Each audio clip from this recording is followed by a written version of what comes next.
இனி உன்னை விட்டால் பூமி கவலை விடு.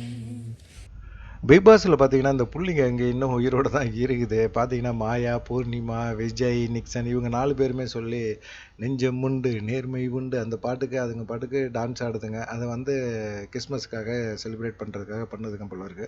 இதுக்கு இடையில பார்த்தீங்கன்னா தினேஷுக்கு பூர்ணிமாவுக்கும் பயங்கரமான ஒரு சண்டை வருது. என்ன சொல்கிறாங்க, பூர்ணிமா நீங்கள் பார்க்குற பார்வையே சரியில்லைங்க அப்படின்னு சொன்னோன்னே, அப்படி என்னங்க பார்த்தேன் உங்களை அப்படின்னு சொல்லி கேட்குறாரு. கேட்கும்போது பார்த்தீங்கன்னா நீங்கள் முறைச்சி பார்க்குற மாதிரி பார்க்குறீங்க அப்படின்னு. இப்படி தான் ஸ்டார்ட் பண்ணுவீங்க, கடைசியில் வந்து என்னை ஒரு மாதிரி பார்த்தாருங்க அப்படின்னு சொல்லிட்டு ரெட் கார்டு கொடுத்தா வெளியே அனுப்புறதுக்கு முயற்சி பண்ணுவீங்க. இதெல்லாம் என்கிட்ட வச்சுக்காதீங்க. என்னை இது மாதிரி தவறான கருத்தை வெளியே பரப்புற மாதிரி தெரிஞ்சதுன்னா நான் மோசமான ஆளுங்க, கண்ணாப்புண்ணான்னு பேசி விட்ருவாங்க அப்படின்னு சொல்லணுன்னா, இல்லைங்க நான் அப்படிலாம் சொல்லலைங்க, நீங்கள் ஏங்க தப்பாக எடுத்துக்கிறீங்க அப்படிங்கிற மாதிரி பேசியிருந்தாங்க. அதே போல் பார்த்தீங்கன்னா மாயா வந்து அர்ச்சனாவை பற்றி பேசும்போது நீங்கள் கண்ணகியோட சிஸ்டருங்க அப்படிங்கிற மாதிரி பேசியிருந்தாங்க. இதெல்லாம் வந்து தப்பாக தான் வெளியே போயிருக்குது. மாயாவை வந்து எப்போ தூக்குவீங்க அப்படிங்கிற மாதிரி எண்ணம் தான் இருக்குது. இந்த வாரம் நாமினேஷனில் இருக்காங்க, தூக்கி விட்டாலும் தூக்கி விட்ருவாங்க அப்படிங்கிற மாதிரி சொல்கிறாங்க. பார்க்கலாம் என்ன நடக்கும் அப்படிங்கிறத. நன்றி, வணக்கம். நீங்கள் என்ன நினைக்கிறீங்க அப்படிங்கிற உங்கள் கருத்தையும் சொல்லிவிடுங்க.